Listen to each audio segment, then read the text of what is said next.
Assalamualaikum warahmatullahi wabarakatuh. Saudara, apabila kita mendengarkan orang yang menyampaikan kesambutan atau pidato bicara di depan umum, maka bermacam-macam teknik atau cara yang digunakan seseorang dalam berbicara di depan umum. Ada yang sangat cepat.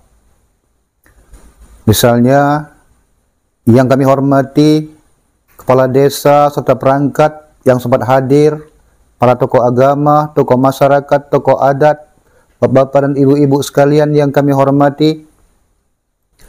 Ada juga yang sangat lambat. Contohnya seperti ini. Kepala desa beserta perangkat yang kami hormati yang sempat hadir, para tokoh agama, tokoh adat, tokoh masyarakat.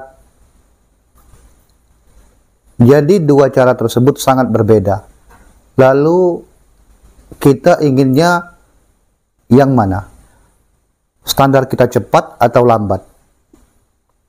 Namun yang perlu kita perhatikan, kita pahami benar, bahwa bukan pada kecepatan, cepat atau lambat, tapi sampai di batas mana pikiran kita tetap bisa mengikuti pembicaraan kita.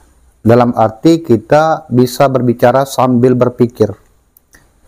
Karena apabila kita bicara terlalu cepat, kadang-kadang pikiran kita tidak bisa mengontrol apa yang kita ucapkan. Rentan untuk salah.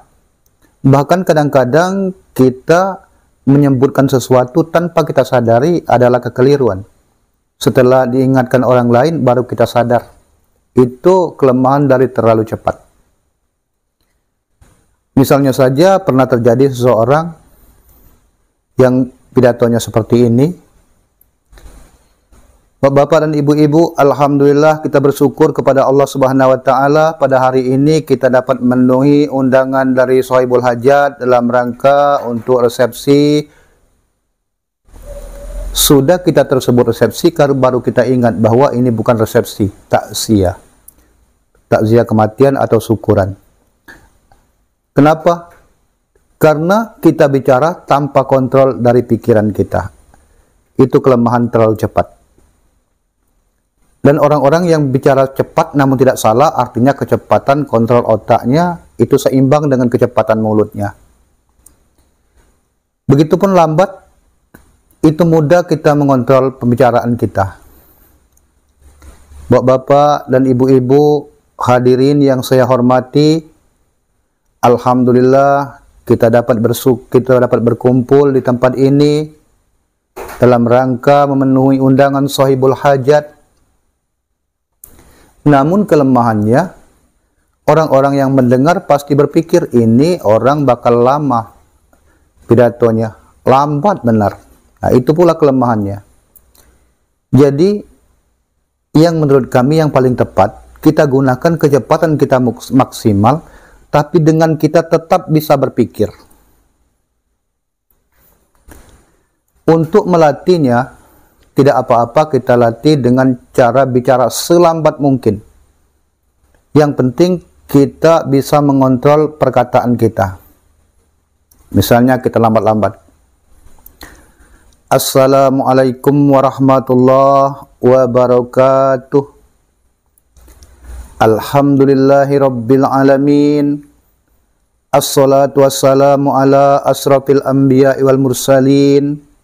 Sayyidina Muhammadin wa ala alihi wa sahbihi ajma'in. Dalam otak kita sudah berpikir, sudah ini saya akan bicara tentang puji dan syukur.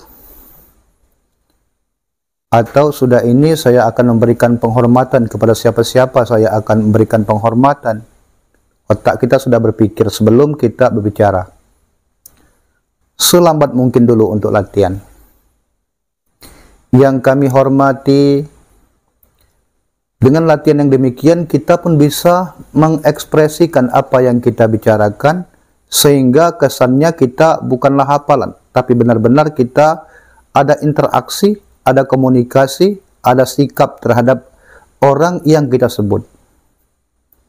Yang kami hormati kepala desa, kebenaran di depan kita kepala desa, maka kita berikan reaksi dengan menghadap kepala desa.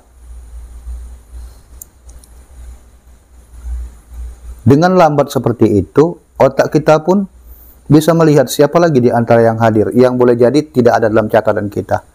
Tidak tercatat di catatan kita, ternyata ada Pak Camat misalnya. Otak kita sambil berputar, kita bicara. Semakin banyak kita latihan, walaupun pada lambat, nanti setelah terlatih akan semakin lama, semakin cepat, dan otak kita tidak ketinggalan. Boleh jadi begitu juga orang-orang yang sudah pasti bicara depan umum yang cepat, tapi kontrol otaknya begitu tangkas, yang melebihi kemampuan kita. Dan yang kedua, agar jangan sampai lidah kita, karena terlalu cepat, itu sering salah atau keseleo, maka pengucapan huruf buatlah seterang mungkin. Kalau biasanya kita mulai dari salam, Assalamualaikum warahmatullahi wabarakatuh, Alhamdulillahirabbil alamin, assalatu wassalamu ala asrafil anbiya'i wal mursalin, wa ala alihi wa sahbihi ajmain, amma ba'd. Yang kami hormati bapak-bapak dan ibu-ibu, maka kita latih untuk lebih tegas. Yang tujuan kita untuk mengontrol jangan sampai lidah kita salah. Assalamualaikum warahmatullahi wabarakatuh. Alhamdulillah, wassalatu wassalamu ala rasulillah, wa ala alihi wa sahbihi wa mawala, amma ba'da. Yang kami hormati, jadi ada tekanan yang bukan untuk bergaya. Kalau sebelumnya kita yang kami hormati, bapak-bapak dan ibu-ibu, kita berikan tekanan sekarang. Yang kami hormati, bapak-bapak dan ibu-ibu, saudara-saudaraku yang sempat hadir, itu tujuannya untuk menghindari lidah kita keseleo dalam pengucapan suatu huruf. Karena apa? Karena ketika kita bicara itu gampang sekali. Apa yang harus kita ucapkan ternyata keluarnya lain. Jadi untuk meminimalisir terjadi yang demikian, kita latih bicara dengan selambat mungkin, dengan huruf yang setegas mungkin, setartil mungkin. Jadi itulah saudara, sekedar berbagi kita info singkat ini. Mudah-mudahan kita sebagai pemula yang masih belajar dan ingin bisa seperti orang lain, bisa bicara depan umum, walaupun mungkin hanya di kelas desa, di antar tetangga-tetangga kita belajar untuk mengaktualisasikan apa yang kita pelajari, apa yang kita sukai ke dalam kehidupan sehari-hari. Semoga bermanfaat, tidak ada niat untuk menggurui, tidak ada niat merasa lebih pintar, kita sama-sama belajar. Wabillahi taufiq wal hidayah. Wassalamualaikum warahmatullahi wabarakatuh.